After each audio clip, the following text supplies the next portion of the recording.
Could even play something like queen e8, maybe. Maybe queen e8, queen b7. And I can't take on f7. No, but I can actually, because rook takes if you take with the king.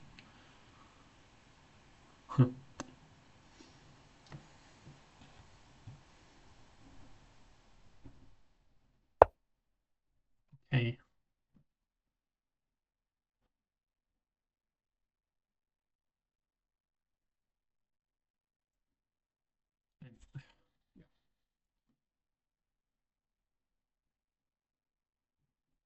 Let's play queen b6. And threaten to take on c3. It's not really a threat to win a piece because he has bishop b3, but I could then play something like bishop d4.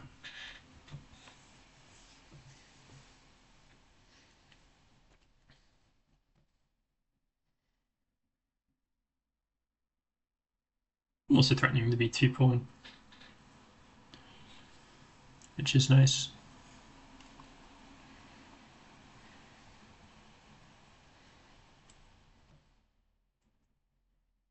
In reality, I think it's his king that's less safe here, because mine's got pawns around it. You see.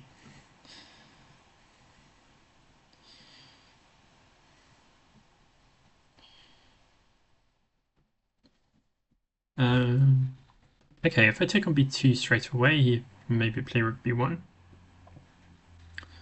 I can't take on d2.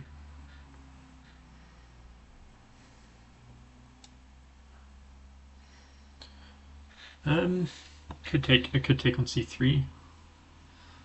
Then bishop takes. Yeah, let's do that.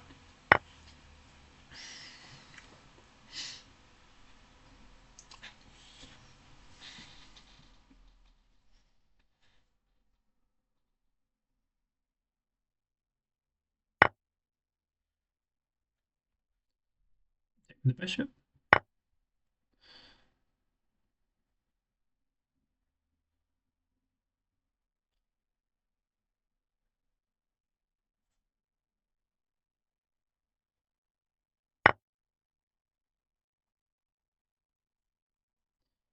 Okay, so queen takes, and if rook f2, I can take this rook. So, yeah, that's perfectly safe.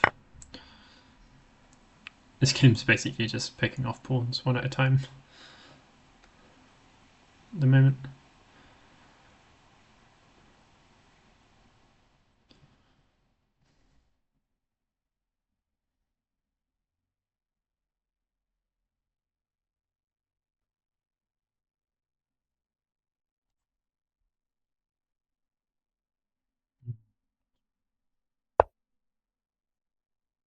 Nice. King h3. Okay.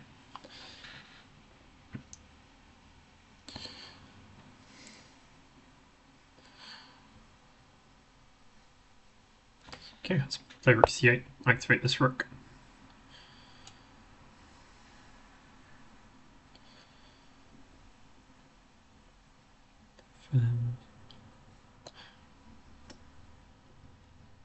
Attack on the knight. Okay, knight d5.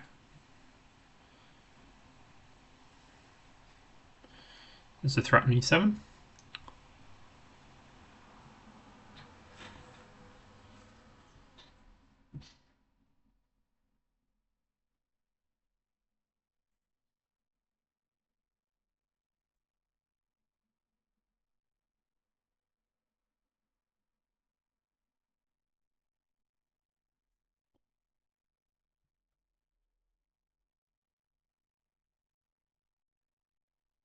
We shouldn't have allowed this, but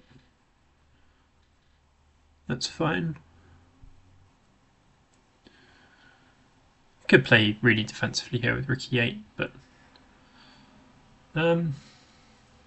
it's not really my style. Let's go rook c2. I think with the strat of rook h2, knight e7, king g7 seems fine.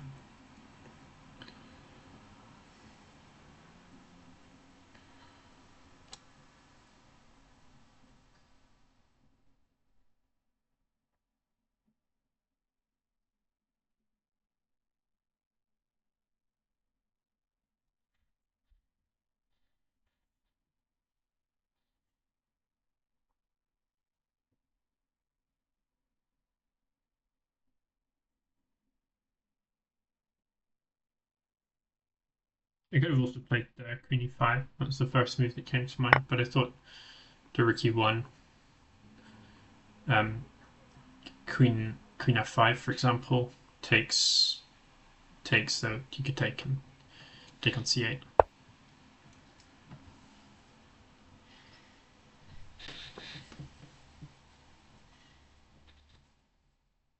Now I've got ideas like rook c3. Okay, I'm pretty sure I can just take this. I had seen this actually, and if takes here, then and takes on h5, then I have rook here. That wins the queen, and if he takes on f5, and I think surely have something like rook h2 and king g4 and knight f6, for example. It's got to be winning somehow.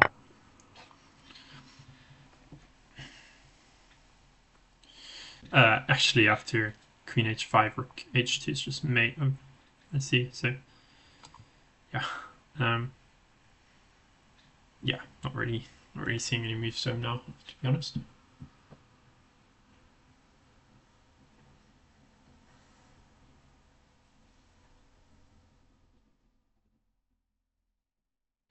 course, he can still defend against this threat by rook h2 by playing rook h1, but that's pretty hopeless.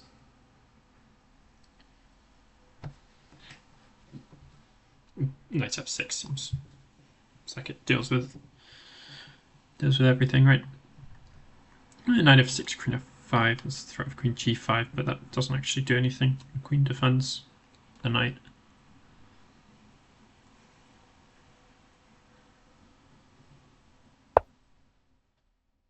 King h4. Okay. I think it's just a mate in 2. Rook h2, king g5, and queen f6. Yeah.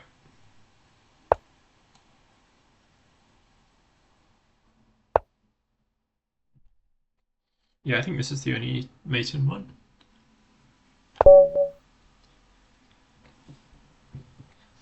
Okay.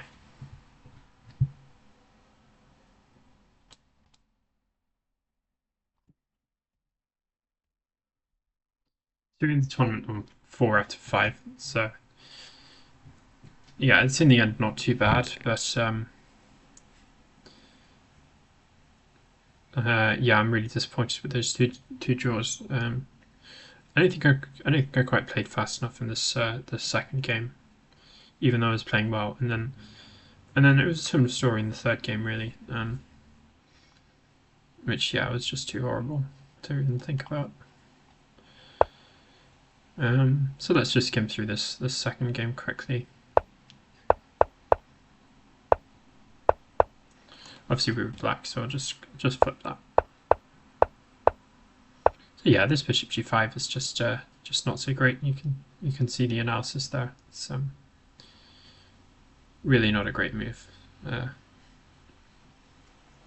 But don't tell him. And as you can see, like from these winning percentages, black is doing really well. So it's not like it's got any practical value either.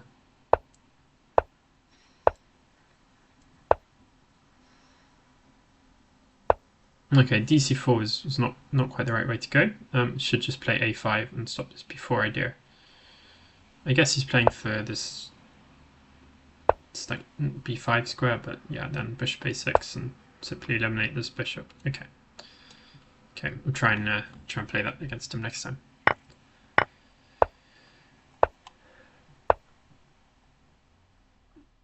Yeah, he could have played b4 here.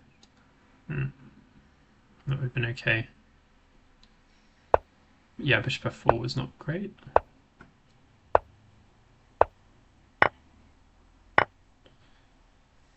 Should have played knight d4 first. Okay.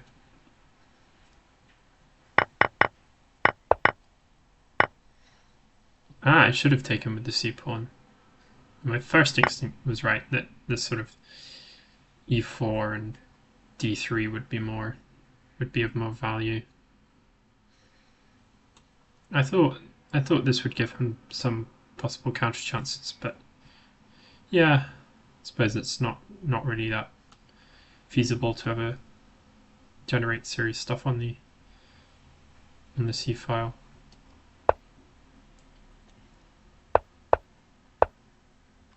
But then rook fd1 was a mistake. He should have played knight e1 and gotten to d5, d3 with a blockade.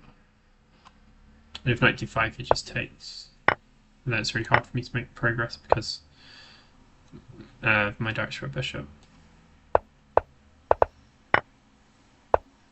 Now I'm 2 pawns up. No, sorry, now I'm pawn up, but yeah.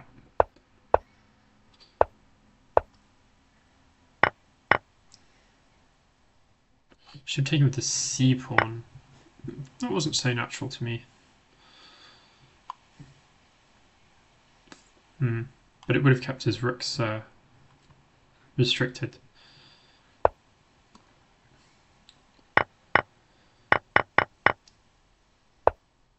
But this should have been winning. But it's not so easy with 20 seconds. Here I should have played g5. That would have stopped f4.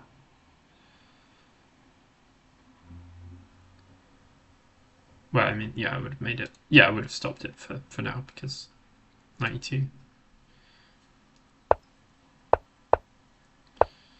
But yeah, here's still good chances. g5. g5 is fine. Okay.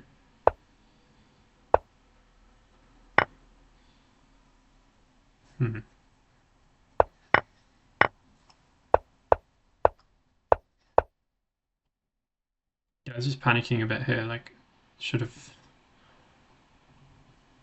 just done anything else really. King c6. Yeah, king c6 and then b5 eventually. Well, you know, very shortly, because there's nothing he can. Okay, you could play bishop d5, and then I'd have to find a different plan. c4. Okay, a5.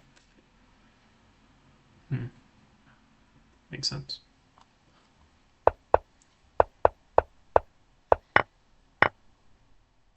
Yeah, and here a takes was more logical.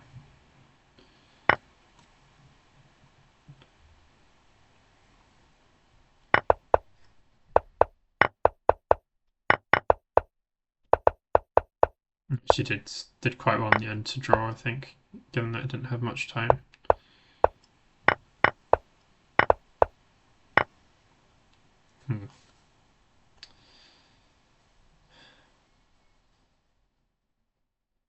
Okay, still one ongoing game. Yeah, let's have a look at this one. Just want to see if I missed anything really obvious here. I think this was all pretty good at the start. Queen g3 was a good find. Then knight f5, that was a good decision. So a lot of this game was really good. It's just not the important parts, unfortunately. The queen g4 was maybe a slight inaccuracy in the end because it left me vulnerable to these knight f6 ideas, which did eventually materialize.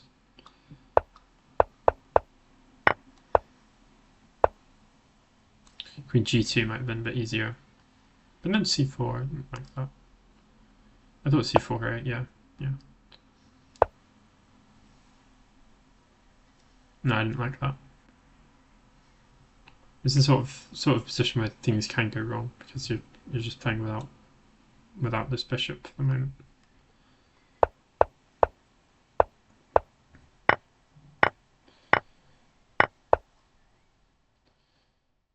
Near g1, and I just felt for sure here there was going to be an easy win. I think c4 would have just been the best way to go in terms of making sure everything's nice and stable, and then eventually just bring pieces in. Here, for example, even like f6, that would have been maybe not. I don't know.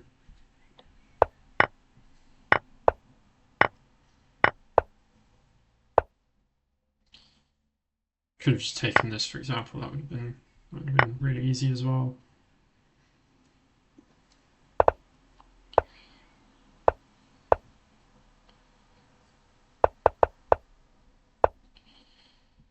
Yeah, and here if you're having to find moves like knight e3, you've done something wrong.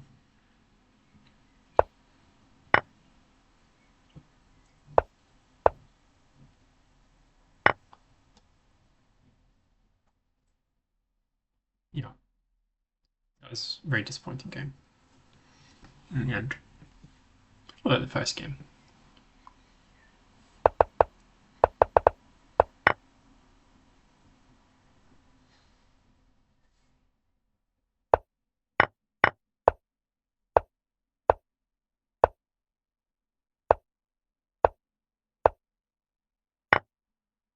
Okay, so yeah, I should have gone e4 here. And yeah, it's not well developed enough to consider really taking this pawn. Knight g5, exploiting the pin. I didn't see that, of course. But yeah, even here, like knight d2 is probably okay, isn't it? Yeah. So this would have just been a good position. Made it a bit more difficult for myself. I wasn't expecting it to be quite so good for me, actually. But yeah, knight e5. And that way, if it takes, I can do my queen a4 thing.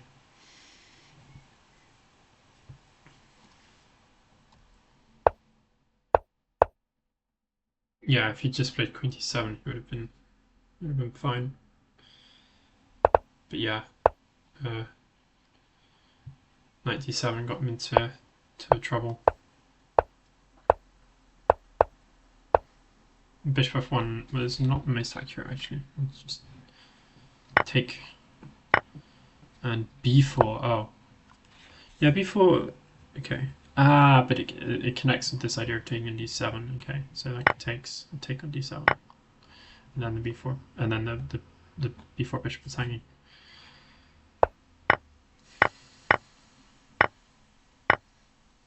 Yeah, this was just a way to be a pawn up. Yeah, it was not so easy.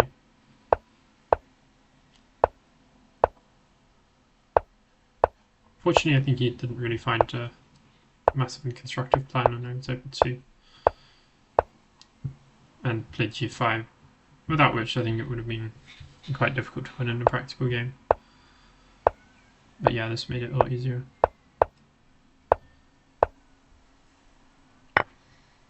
Even here though, bishop f2 was not really necessary. It just could have fought on a bit more. Queen b1 and rook f8. This is just being down a piece, which is not ever gonna hold. Yeah.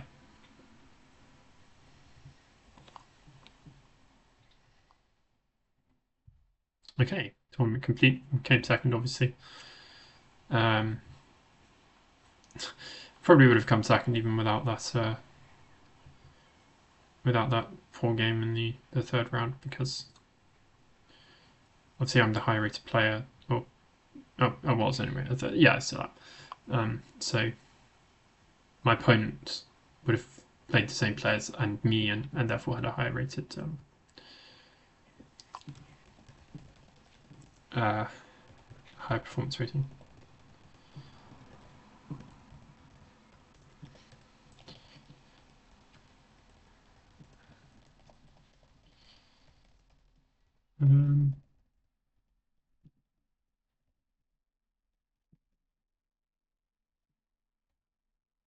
Okay, I suppose we can have a quick look at the other games.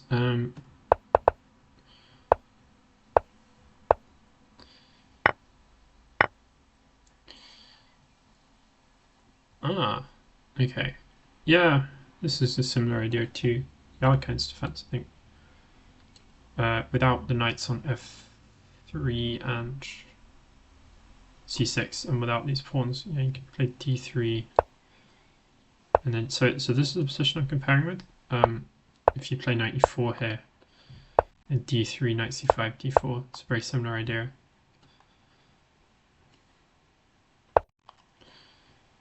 And then, but this is even worse because of d5. Well, knight e5, queen e2. And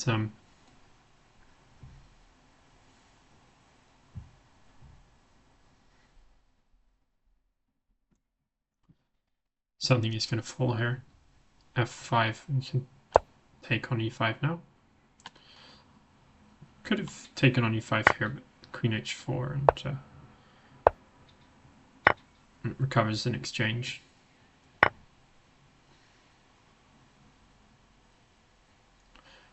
g3, king d2, e5.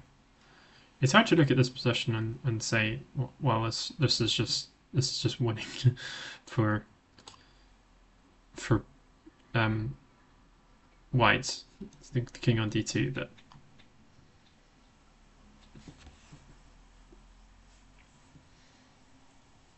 But yeah, it is a piece at the end of the day. So yeah, I did not have that much advantage here actually. If not for bishop c5, I wouldn't have had much at all. But here I should play bishop f4 instead. Okay, that was the best way to make east. But yeah, the bishop didn't really do anything on you. Didn't really do anything here.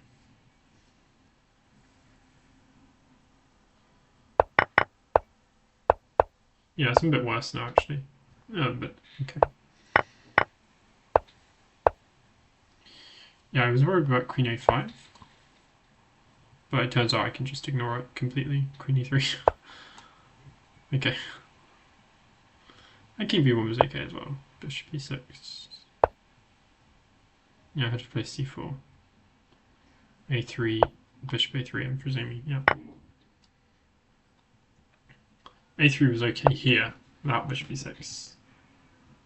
And king b1. Ah, because of bishop h7. Whereas that doesn't work if the bishop's already on e6. Because the rook is defending it. Okay.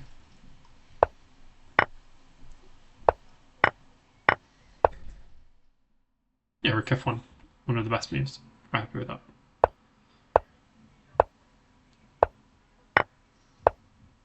Yeah. Yeah. So that was decent from a point.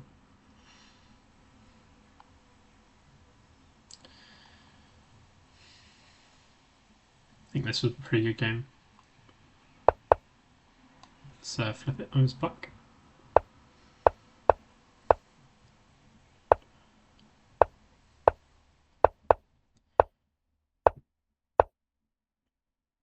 Should actually play knight h6. I was confusing this with something where maybe it's where I get to play knight d5 somehow. But yeah, quick d5 from this position, not like that quick. And knight f6, h5. Yes, this is not actually so great. 4. And now g4 is kind of annoying threat, so I have to start doing creative things like d6, g4, f5, gh, fe. Wild stuff. But yeah, now I'm just better after g3. So now I'm controlling g4 square. It's quite hard for him to actually get anything there. D takes c5, c3, and yeah. Now we just up a couple of pawns.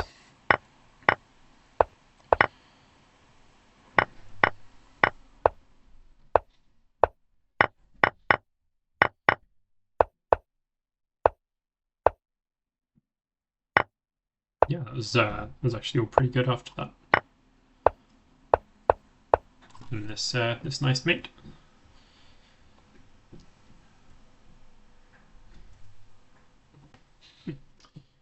Doesn't actually. I was going to say it doesn't need the rook, but it does because the rook's defending the knight. Okay. All right. Well, it's just about everything. Let's go again next week.